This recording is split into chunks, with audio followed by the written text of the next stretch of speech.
Good evening. I'm Shree Paradkar, a columnist and internal ombud at the Toronto Star.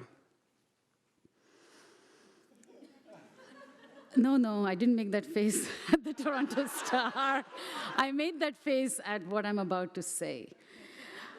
And I wish I didn't have to share this, but let me begin with a series of things I found in my inbox when I just put in the word cunt. Shut the fuck up, you stupid race-baiting cunt. You disingenuous fake news whore. You're going to get brutally raped. Go live under Sharia like the slave you are. Drop dead. Kill yourself. I'm going to smash your head in. I'm going to get a rope. A few centuries ago, women were burnt at the stake. These women were called witches. Today, in our digital era, women are being harassed and even killed for expressing opinions. They, we, are called bitches, and as you just saw, far worse. While what I've offered here is a glimpse, just a few seconds long, into my inbox, this is a daily reality for women journalists, especially for Indigenous and journalists of color.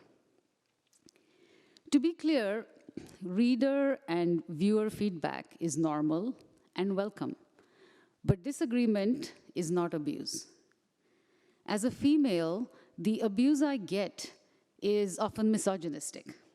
You can see it in a recent email I got after writing in support of the civilians in Gaza. Will it be satisfying to see Shree Paradkar driven around in the back of a dirty truck with her leg on backwards?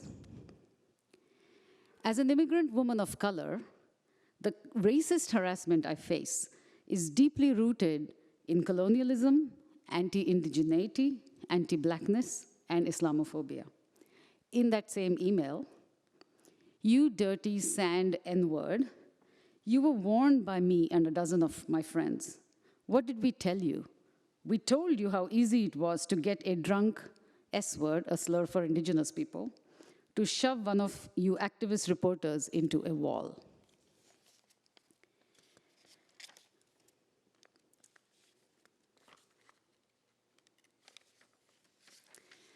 Abuse of journalists is not new, but where a pre-internet troll would have had to write something, put it in an envelope, write out the address, and post it, today all of those opportunities for cooling off are gone.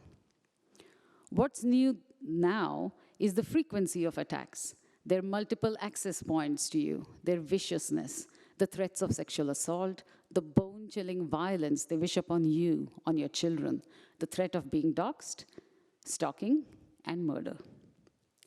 A landmark report by UNESCO in 2021, titled The Chilling, which featured journalists from all around the world, said that the abuse journalists face is designed to belittle, humiliate, and shame women to scare us into silence and retreat.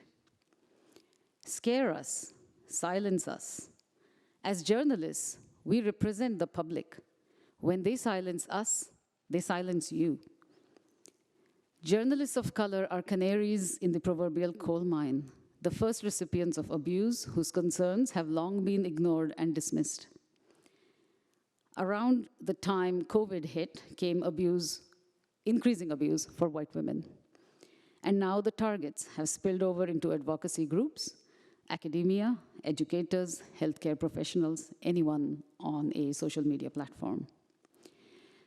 As journalists, many of us face a choice: retreat in your professional lives or in your personal one. I've chosen the latter, but I don't know how long that is sustainable. Because there is also a blurring of lines between the digital world and the real world. A few years ago, when I was alerted that my name and photo were being circulated in white supremacist forums, I had to clean up my social media, take down any photos of my children, make sure my residence could not be identified. I no longer shop in my own name. Among neighbors, I am perfectly adept at answering the question, what do you do, without actually saying anything. And why would I? A family down the street, where I lived until recently, had a gigantic queue for QAnon drawn with chalk on the road outside their house.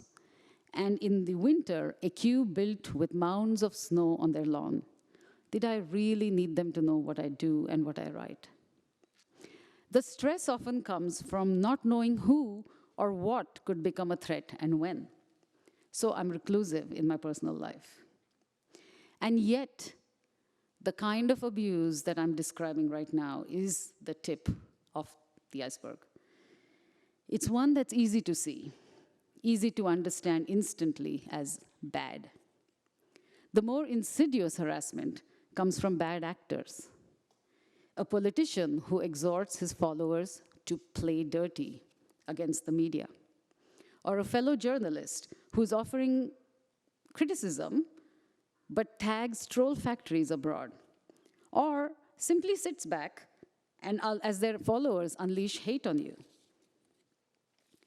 The UNESCO report that I referred to earlier on online violence calls this phenomenon, which is very common in Canada, dogpiling. It involves not just fringe networks, but publicly identifiable political actors and male journalists. That means friends or friends of friends could be unleashing venom. That brings it closer, doesn't it? It takes away from the comfort of our imaginings of the peddlers of hate as being strangers, losers sitting in their basements, or even in a sterile troll factory in Russia or in India. It's easier to repudiate online hate by rejecting its uncivility and its vulgarity, far more difficult to call our own to account. I once wrote about a Canadian radio host who was told, if you like the illegals so much, you should go have your clit burnt off and your ass torn up through ritual gang rape before being sold off. It's horrifying, but it's not enough to be perpetually horrified. Often, trauma comes not just from the abuse, but also from the lack of support around it. There are pieces of accountability around industry support, government action, and social media accountability. But this is about all of us. What can we do? What can you all do? First, a couple of things not to do. Don't censor or tone police a journalist by saying, if you write this, what do you expect? Dissent, even rude dissent, is not a pass for abuse. Don't say, maybe avoid social media. For journalists, especially for freelance journalists, these platforms offer scope for assignments and livelihood.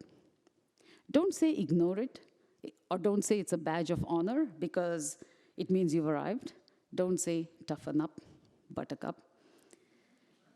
If you see, what you can do is if you see a provocative rights-based story in the media, especially covered by someone from a marginalized background, write to the head of the media organization and say, what are you doing to take care of the journalist who will be facing backlash today? CC the journalist. It makes them feel seen. I get these, and every one of them is worth dozens of hate mails that I receive. It tells the establishment that the public is watching and the public cares. And lastly, introspect continuously. Why do I think what I think? What assumption did I just make about that black person, that homeless person, that disabled person, that trans person? And how would I have responded if that same person was a white man in a suit? Doing this in the privacy of your head will clarify your own lens, help you recognize dog whistles, and eventually find the courage to stand up against all injustices.